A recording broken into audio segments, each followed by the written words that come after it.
For this week's outreach assignment, I was really excited. I chose to share my study with my husband because it was all about building a positive, healthy relationship in a culture of divorce. The society we live in today, divorce is so popular, evidently. And so it was talking about building a happy marriage in a culture of divorce.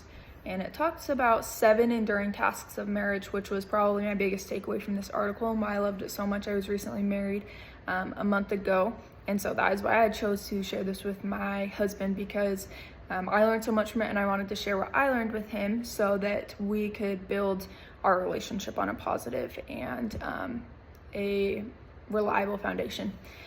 So these 7 enduring tasks of marriage I want to share because he said that this was the biggest takeaway of my presentation and the things that he learned the most about. And I'll just list them 1 through 7. So it's number 1 is consolidating separation and establishing new connection. I want to take a second to talk about this because this was mine as well as his favorite point.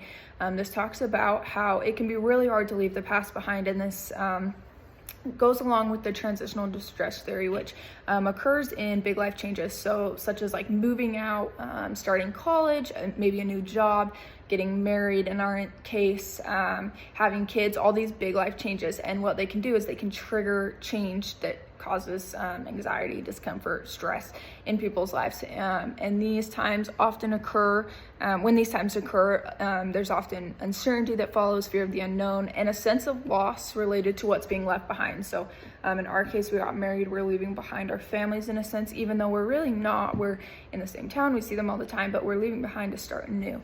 And that can be really hard, and this article talks about that. And so consolidating separation and establishing new connection, which was the first point of the 7 enduring tasks, it relates perfectly because you're starting anew, but within that causes a little bit of homesickness, and it talks about how it's way more common for the girl, which is kind of crazy because I've been experiencing that, and for my husband to learn that this is a normal thing, it was very helpful for him to be able to learn and realize, okay, he felt like, okay, I'm not doing anything wrong.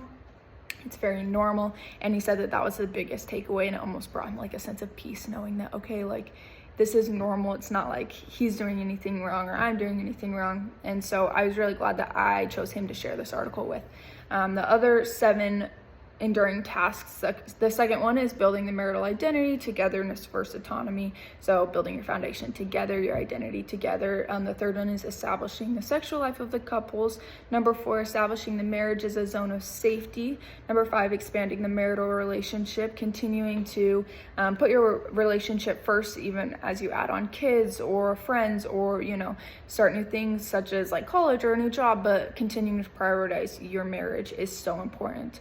Number 6 is building a relationship that is fun and interesting. And then 7 is establishing a vision and goals that grasp present reality. Now, when I presented this to him, he said that his favorite things and the biggest takeaway was sharing those 7 enduring tasks of marriage, but specifically number 1 because of how personal and how he was able to resonate with it so well, and how it almost like answered questions that he's been having, which was awesome that I could do that in just presenting my homework assignment.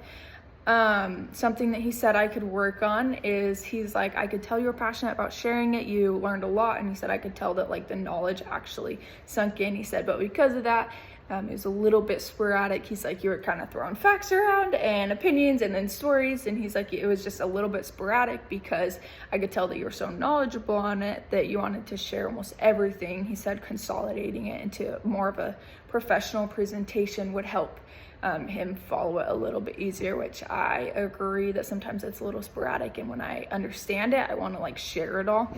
It's almost easier when you don't fully understand it, you share the few things you know, but because I grasped this article so well, he said it was almost hard for him to follow and grasp it, and so he said moving forward, making a more in-line presentation. But overall, I learned a lot from sharing this. I learned a lot from this article, and then presenting it almost like solidified what I learned and knew because I was able to share it from the heart rather than read straight off. And I was really glad that I was able to share it with my husband because it was able to teach him, and it created more conversation of things that we want to work on in the future to be able to build such a solid foundation together. And that's all I have today.